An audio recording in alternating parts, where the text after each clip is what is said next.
시청자 여러분 안녕하십니까? 10월 20일 법률방송 로투데이 시작하겠습니다. 오늘 첫 소식입니다. 제72주년 경찰의 날 기념식에 참석한 문재인 대통령이 경찰이 향할 곳은 권력자가 아닌 국민이라며 검경 수사권 조정 의지를 밝혔습니다. 구체적인 시기와 방법까지 거론했습니다. 이철규 기자입니다. 보통 세종문화회관 같은 실내에서 열렸던 경찰의 날 기념식이 올해는 세월호 분향소가 있는 광화문 광장에서 열렸습니다. 문재인 대통령은 국민의 안전과 생명을 지키는 것은 국가의 가장 소중한 가치라며 세월호의 아픔이 없는 안전한 나라를 만들겠다는 제 약속을 경찰이 반드시 지켜달라고 당부했습니다. 문 대통령은 그러면서 경찰의 오랜 수건인 검경 수사권 조정에 대해 언급했습니다. 검경 수사권 조정은 국민의 인권 보호를 위해 꼭 해야 할 일입니다. 내년부터 본격적으로 추진하겠습니다. 꼭 해야 할 일이다. 내년부터라고 강한 추진 의지와 시기까지 못 박은 겁니다. 문재인 대통령은 검경 수사권 조정은 검찰과 경찰의 자율적 합의를 우선하되 그게 어렵다면 제3의 기구를 통해서라도 반드시 실행하겠다는 뜻을 밝혔습니다. 두 기관의 자율적인 합의를 도모하는 한편 필요할 경우 중립적인 기구를 통해 결론을 내겠습니다. 문 대통령은 대통령으로서 다시 한번 분명히 밝힌다. 경찰의 정치적 중립과 독립성을 철저히 보장할 것이다. 오직 국민을 위해서 복무해달라고 당부했습니다. 그토록 바라는 독자 수사권을 줄 테니 정권이 아닌 국민을 위해 쓰라는 당부입니다. 문 대통령은 또 지역 주민의 치안 서비스 요구에 적극 부응해야 한다며 자치경찰제 전면 도입도 약속했습니다. 문재인 대통령은 경찰 한 명 한 명이 곧 국가라며 경찰 간 근무 여건 개선을 위해 인력을 증원하고 소방관과 함께 공무원 직장협의회 설립 허용도 추진하겠다고 밝혔습니다. 법률방송 이철규입니다. 이명박 박근혜 정부 당시 국정원 정치공작 관여 혐의로 추명호 전 국정원 국익정보국장과 추선희 전 어버이연합 사무총장에 대해 검찰이 청구한 구속영장이 법원에서 모두 기각됐습니다. 수사에 제동이 걸린 검찰은 법원의 결정에 반발하는 입장을 발표하고 영장 재청구를 검토하겠다고 밝혔습니다. 서울중앙지법 강부영 영장전담 판사는 오늘 추명호 전 국장이 전체 범죄 사실에서 차지하는 지위와 역할, 주거 및 가족관계 등을 종합하면 구속해야 할 사유와 필요성, 상당성을 인정하기 어렵다며 영장을 기각했습니다. 추 전 국장은 반값 등록금을 주장한 야권 정치인을 비판하고 문화예술계 관계자들의 블랙리스트를 작성해 실행한 혐의를 받았습니다. 검찰은 법원의 판단을 수긍하기 어렵다며 추 전 국장이 이석수 전 특별감찰관 등 공무원과 민간인을 사찰하고 우병우 전 민정수석에게 비선 보고했다는 국정원의 추가 수사 의뢰 내용에 대해 신속하게 수사한 후 영장 재청구 여부를 검토하겠다는 입장을 밝혔습니다. 우리나라가 정보통신 강국이긴 강국인 것 같습니다. 국회 과학기술정보방송통신위원회 여당 간사인 신경민 의원이 MB의 입으로 불렸던 이동관 전 홍보수석이 국감 증인으로 출석하지 않고 연락도 안 된다며 공개 수배한다는 글을 SNS에 올린 지 이틀 만에 네티즌들이 이 전 수석의 소재지를 찾아냈다고 합니다. 석대성 기자입니다. 지난 18일 신경민 의원 트위터에 올라온 이동관 전 청와대 홍보수석을 공개 수배한다는 글입니다. 공개 수배, 이름 이동관, 사유, MB정부 때 언론 장악을 주도한 혐의로 국정감사 증인 요청, 1차 불출석, 2차 주소 이전으로 행방불명, 증인 출석을 피해 도망자 신세인 이동관 수석을 보신 분은 제보 바랍니다. 라고 써 있습니다. 이명박 정부 당시 청와대 대변인과 홍보수석 등을 지낸 이 전 대통령의 핵심 측근인 이동관 전 수석은 지난 13일과 18일 방송통신위원회 국감 증인으로 채택됐지만 두 차례 모두 출석하지 않았습니다.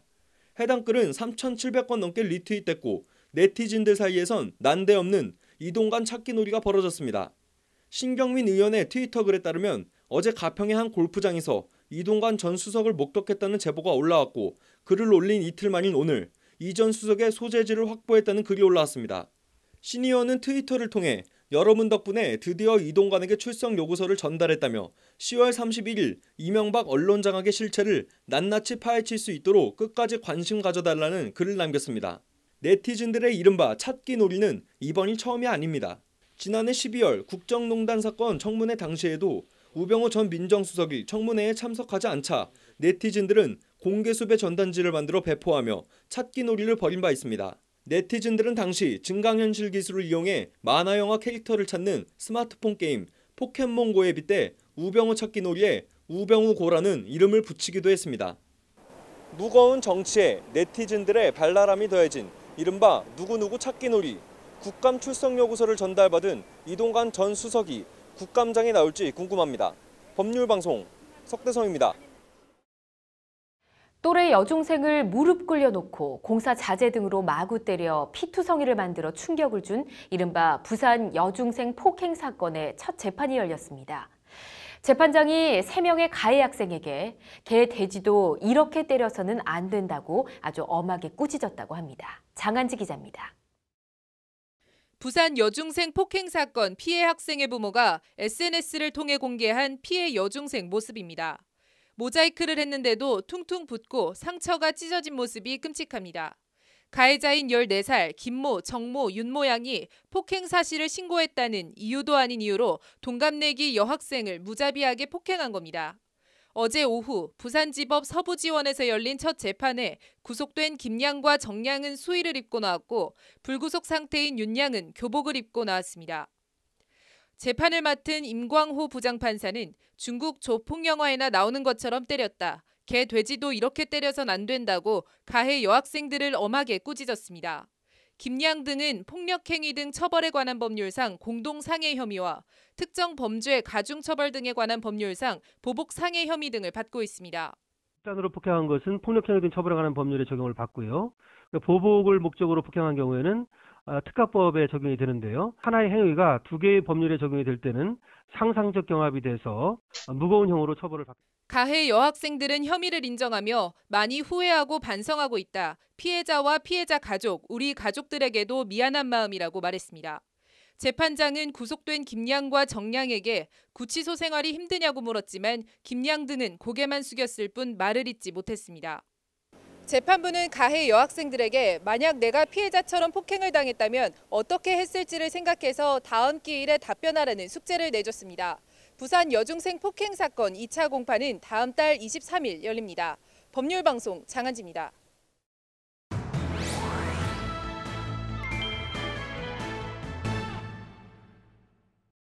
박근혜 전 대통령 변호인단이 전원 사임계를 제출한 가운데 박 전 대통령은 본인 재판에 나오지 않았고 법원은 국선 변호인을 선임해 재판을 계속 진행하겠다는 원론적이면서도 강경한 입장을 밝혔습니다. 박 전 대통령 재판 뭔가 궤도를 이탈한 느낌인데요. 오늘 유정훈 변호사의 미디어와 법에서 이 이야기 나눠보도록 하겠습니다. 어서 오십시오. 네, 안녕하세요. 네. 자, 19일 재판에 박 전 대통령과 변호인단이 나오지 않았습니다. 네. 그래서 재판부는 국선 변호인 선임 절차에 착수를 하겠다라고 밝혔는데요. 기본적으로 이 박 전 대통령 재판은 변호인이 꼭 있어야 하는 재판인 거죠? 네, 그렇습니다. 우리 형사소송법에서는 피고인의 권리 보호를 위해서 일정한 경우에 변호인 없이 재판을 여는 것을 금지하고 있습니다. 네. 그런 사유로는 피고인이 구속되었거나 사형무기 3년 이상의 징역이나 금고의 사건으로 기소된 경우를 예로 들 수 있습니다. 네. 박근혜 전 대통령의 경우에는 구속되었고 또 그 3년 이상의 유기징역에 처할 수 있는 사건으로 기소됐기 때문에 네. 이 두 경우에 모두 해당되는 것으로 볼 수 있습니다. 자, 어쨌든 유영하 변호사 등 박 전 대통령 변호인단이 일괄 사임을 했는데요. 네. 여기서 잠깐 궁금한 점이 좀 생겼습니다. 박 전 대통령이 삼성동 집을 팔았을 때 네. 변호사 수임료를 마련하기 위한 것이다라고 언급을 했었는데 만약에 이런 형사사건 재판 중간에 변호사들이 다 이렇게 사임계를 내게 된다면 그 수임료는 어떻게 되는 건가요? 예, 통상적으로 수임료는 일을 착수하는 시점에서 전액 선불제로 받고 있습니다. 네. 그렇기 때문에 중간에 사임을 한다고 하면 정산의 문제가 남을 수는 있습니다. 근데 변호인의 책임 없는 사유로 네. 사임을 하게 된 경우라고 한다면 수임료 자체는 돌려줄 필요는 없을 것으로 보이고요. 다만 일부 의뢰인과의 그런 신뢰관계를 위해서 일부 정산해서 반환해 주는 경우는 있습니다. 박 전 대통령의 경우에는 다른 이유로 사건을 사임한 것으로 보입니다. 예. 그래서 박근혜 전 대통령이 수임료 전액을 반환해 달라고 하기는 어렵지 않을까 싶습니다. 그렇군요. 자, 일단 국선 변호사 많이 익숙한 단어기도 하고 뭐 영화나 다른 것들을 통해서 많이 접하는 단어인데 정확히 어떤 사람들이 국선 변호사를 받게 되나요? 네, 형사소송 규칙 제14조는 법원이 변호사 그리고 공익법무관, 사법연수생 중에서 국선 변호인을 선임할 수 있도록 규정하고 있습니다. 네. 예, 법원이 매년 국선 변호인이 되고자 하는 변호사들에게 신청을 받아서 국선 변호인을 선정하고 있습니다. 네. 뭐 변호인의 조력을 확대하기 위해서 최근에는 국선 변호 전담을 하는 변호사를 위촉하기도 하고 있습니다. 그렇군요. 자, 그럼 변호사 배정이라고 해야 될 것 같은데 특정 사건에 대해서 국선 변호인을 선임하는 절차가 또 있을 텐데요. 어떤 절차와 과정들을 거치게 될까요? 예, 법원은 피고인에게 공소장과 안내문을 함께 송달해 줍니다. 예. 이 안내문에는 그 각급 법원에서 활동 중인 국선 변호인 명단이 포함되어 있습니다. 그래서 그 피고인이 이 명단 중에서 한 명을 지정해서 신청을 하면 법원이 재량껏 지정을 해주게 되는 예. 것이고요. 뭐 통상적으로는 법원이 국선 변호인을 선정을 할 때는 뭐 국선 전담 변호인이나 네. 아니면은 일반 변호사 중에서 무작위로 선정을 하게 됩니다. 그렇군요. 근데 좀 이렇게 말하기는 그렇지만 이 돈 드는 사건도 아닌 건 누구나 다 알고 있을 것 같고요. 네. 그리고 수사나 재판 기록만 해도 정말 수만 쪽이 이를 겁니다. 그 국선 변호인을 배정을 하게 되면 검토하는데도 시간이 오래 걸릴 것 같고요. 뭔가 또 제대로 된 변호가 이루어질 수 있을까 하는 의문이 생기기도 하거든요. 네. 뭐 그렇게 볼 수도 있습니다. 근데 이제 사건을 처리하는 변호인 입장에서 책임감이 있고요. 네. 또 사건이 주는 중압감 때문에 함부로 일을 처리하기는 좀 어려울 것으로 보입니다. 뭐 저도 국선 변호를 하면서 예. 여러 차례 재판 과정에서 무죄를 받은 경험도 있지만 실제적으로 국선 변호인 한 개인에게 박 전 대통령의 그 사건을 맡아서 처리하라라는 예. 것은 너무나도 큰 부담인 건 사실입니다. 그러니까요. 자, 어쨌든 최소 재판 지연이나 아니면 파행이 좀 불가피할 것으로 보이는데요. 어떻습니까? 네, 변호인이 없는 상태에서 재판이 열릴 수 없고 국선 변호인이 선정된다 하더라도 네. 기록을 검토하는데 상당한 시간이 걸릴 것으로 예상되기 때문에 재판이 당분간 파행으로 치닫을 것으로 보입니다. 네. 뭐 앞으로는 뭐 지금 기존에 있었던 변호인들이 다시 복귀해서 재판을 정식으로 밟아가 나가는 것이 옳은 것이 아닌가라는 생각이 듭니다. 잘 알겠습니다. 박 전 대통령 MH그룹이라는 이 국제 법무팀을 통해서 유엔 인권이사회에 본인이 인권 침해를 당하고 있다 이렇게 탄원서를 제출했다고 하더라고요. 네. 근데 뭐 인권 침해든 뭐든 억울하거나 부당한 게 있으면 대한민국 법정에 호소를 하는 게 맞지 않나 하는 생각이 또 듭니다. 네, 자, 그렇습니다. 변호사님 오늘 말씀 고맙습니다. 네. 이어서 오늘의 판결, 동서식품 시리얼 이야기입니다. 대장균군이 검출된 팔면 안 되는 시리얼을 다른 정상 제품에 섞어 판매한 혐의로 동서식품 법인과 대표 등 임직원 4명이 재판에 넘겨졌습니다. 언뜻 이건 뭐 당연한 유죄 아니냐라고 생각하실 것 같은데 법원 판단은 그렇지 않습니다. 1심과 2심 그리고 오늘 대법원 판결까지 법원은 모두 무죄를 선고했습니다. 검찰의 기소 내용은 이렇습니다. 동서식품은 지난 2012년 4월부터 2014년 5월까지 12차례에 걸쳐 대장균군이 검출된 아몬드 후레이크 등 시리얼 제품 42톤을 다시 살균 처리한 뒤 새 제품에 섞어 유통한 혐의입니다. 검찰 공소장에 따르면 이렇게 유통한 제품이 42톤, 가격으로는 28억 원에 상당합니다. 보통 재판 쟁점이라고 하는데 이 사건 재판 쟁점은 제품이 만들어진 최종 시점이 언제냐였습니다.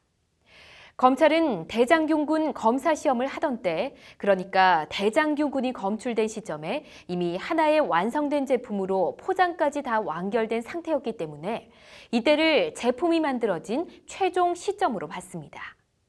반면 동서식품은 포장이 끝난 완제품 상태이긴 했지만 대장균군이 검출되면 포장을 뜯어서 다시 가공하는 과정을 거쳐 재포장을 했기 때문에 최종 시점은 원제품이 포장된 시점이 아니라 재포장이 완성된 시점이라는 입장입니다.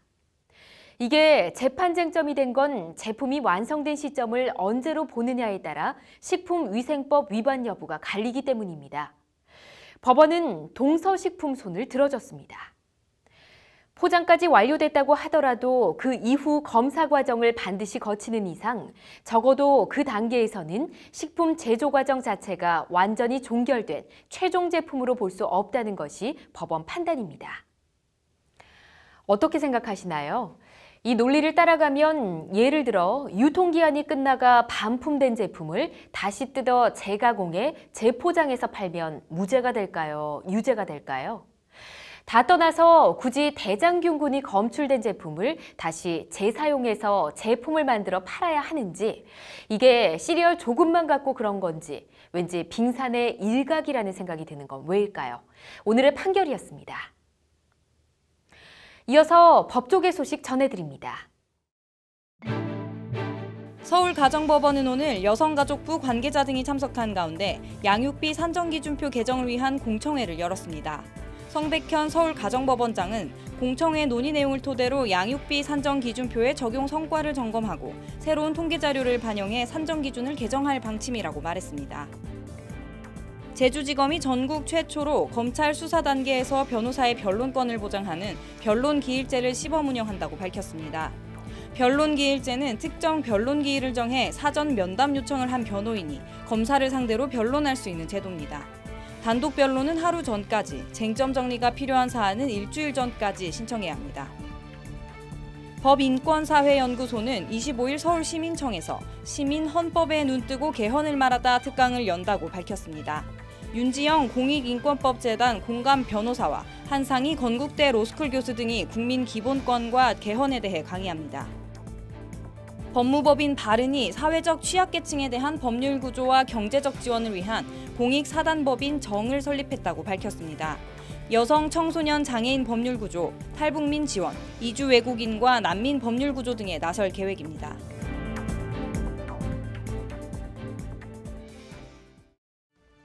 (10월 20일) 로투데이, 오늘 준비한 소식은 여기까지입니다. 시청해주신 여러분 고맙습니다.